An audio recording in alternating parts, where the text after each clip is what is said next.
REPO is taking the world by storm, topping Steam charts, blowing up on Twitch, and so many different accolades more. What's kind of crazy too is that this game is only in early access and already has a massive following. The game isn't even complete yet and still is one of the top selling games of the year so far. That begs the question, why is it so popular? Well, REPO is the next step in the evolution of the social horror game genre, and that's honestly why it's catching on like wildfire across the internet. My name is Marks, and today I'm going to be talking about why REPO is so popular by evolving the social horror game genre.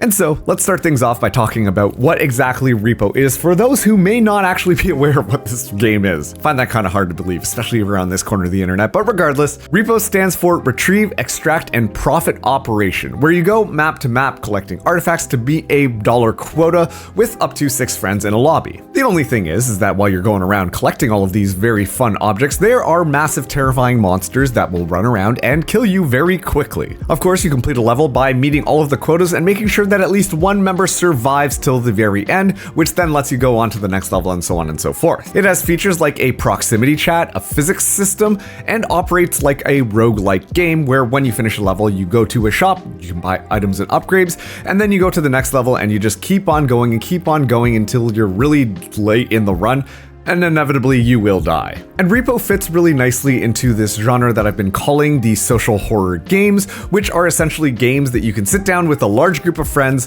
and use this horror as more or less a setting and a backdrop. And the whole point is that it's going to set up these hilarious moments where you may hear, for example, your teammates screaming in terror from something just down the hall, and then immediately their voice cuts off and you're like, are they hiding? Or have they completely just died? It's the stories and moments that come from these games that are unique to whoever is playing it. And that's also why they find themselves large audiences amongst YouTubers or streamers. It's super easy to get a fun, clippable moment between your favorite streamer interacting with another group of streamers, and then that can really spread out and everyone is going to be on board and enjoying all of these multiple perspectives on these really fun, unique moments. I say fun, unique moments, but usually they involve some sort of scream or some terrifying monster popping up and giving everybody a nice little jump scare, things like that. And in order to understand how REPO is really the next step in this social horror genre, we have to start with the very beginning, which to me is always going to be Phasmophobia. Phasmophobia was an indie horror game that released in 2020, right in the middle of the pandemic, where you and up to 4 friends went into various haunted locations in order to search for and identify what type of ghosts are going on here. And what Phasmophobia brought to the table was that it popularized this proximity voice chat system, as well as your mission system, going from place to place, and of course these goofy moments happening when people interact with the ghost or the ghost starts hunting and you gotta run away and hide. Then the real large second step in the social horror genre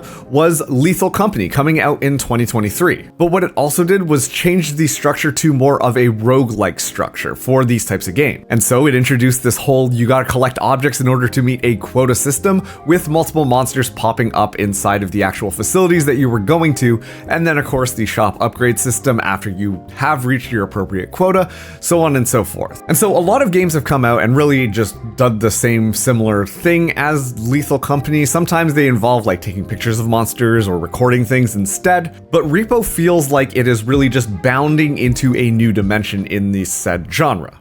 Why is that the case? Well, first up, it introduces a physics-based system. And for me, like it almost feels like back in the day when Half-Life 2 came out and then people realized like, oh my goodness, in these 3D environments, you can do this whole like physics thing and it's really cool. And this physics system actually is really fun in this game because suddenly when you're picking up objects, you have to be a lot more careful about how you're maneuvering things or whether or not you need more people to lift some of these heavier objects and move them around. You're given opportunities and moments like, oh my goodness, I just found this amazing glass plate here.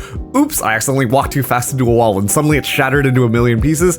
It adds this nuanced layer of complexity to the game, which is actually a lot more fun and sets up a lot more of these funnier moments, especially too when you're trying to maneuver this massive $1,000 painting and we just clipped the wall because someone wasn't paying attention too much and there goes $1,000 value off of this thing. And items have a little bit more oomph behind them. Suddenly you can use melee weapons to bat your enemies around or pick up these grenades and and toss them into the proper location. It adds a little bit more goofiness, but interactability with the actual world. And I've mentioned goofy just a couple of times, but that is really one of the staples of this whole genre. Like talking about Phasmophobia, when you've got that proximity chat, REPO really leans into the goofiness of everything, and this benefits it because it sets up more of those funny moments that you get unique to every single session when you play with your friends. The easiest examples of this is like when you're talking to your little android guys, you'll see their mouths like actually open and close at the same time, and it's just these little touches that they do in order to make it a little bit more goofy and funny to look at. Even things that exist in the environment do goofy things to your characters. For example, one of them will attach onto you, and then it'll not only lower the voice of the person so they have no idea that they're talking in a lower tone, but every time they talk, vomit just comes out of them repeatedly, which can actually be used as a projectile against enemies, or can completely devalue every single object that you've been collecting up until that point. There's a weird balance in these types of games of the sheer horror of being jump scared by these enemies and all of these very funny and bizarre moments. And really, REPO leans into the absurdity before getting you with the giant jump scares with the enemies that can probably one-shot you really quickly. It does an excellent job at making it just more fun for the players in these moments where the enemies aren't actually around.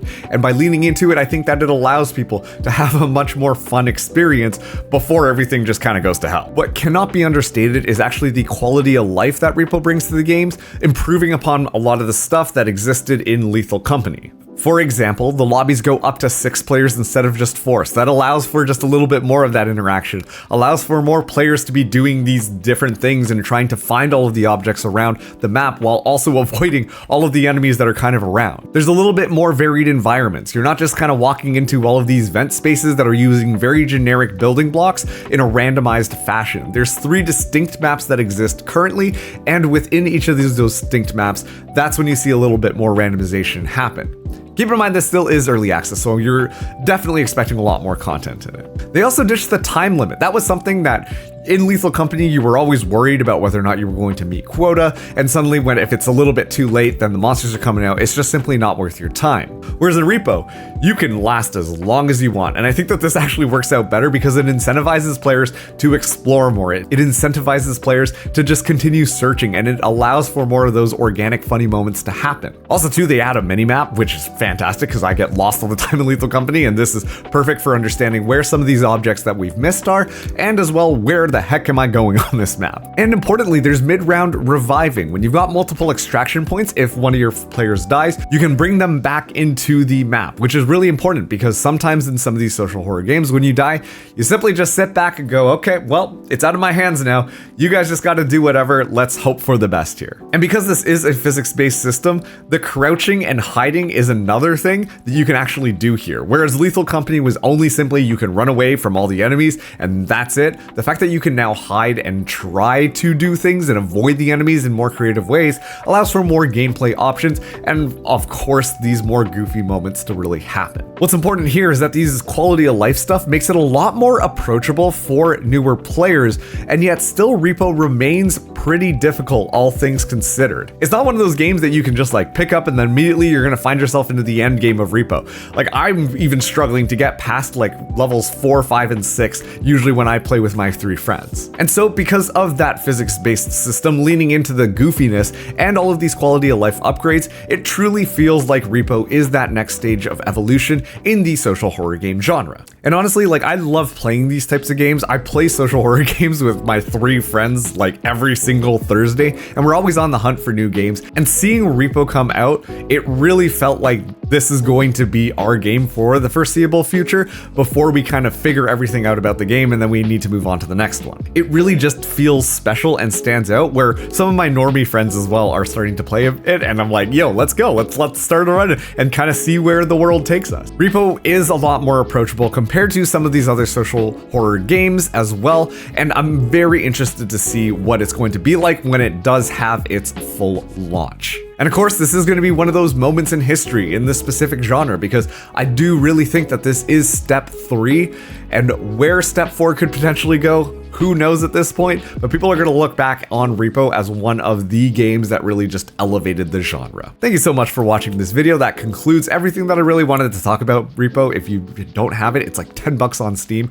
Highly recommend. Let me know down below. Are you enjoying REPO? Which one is your favorite monster? I didn't want to talk too much about the monsters because I didn't want to give away too many of the surprises to players who might be going in, but my personal favorite is the alien that just floats things, because that guy is a real son of a bitch. And while I have your attention, why not check out this video that I had just published recently? I think you might like it. Eldritch horror. It's a fun little subgenre of horror, which might be better known as cosmic horror, Lovecraftian horror, but deals with themes about just being so afraid of the great unknown.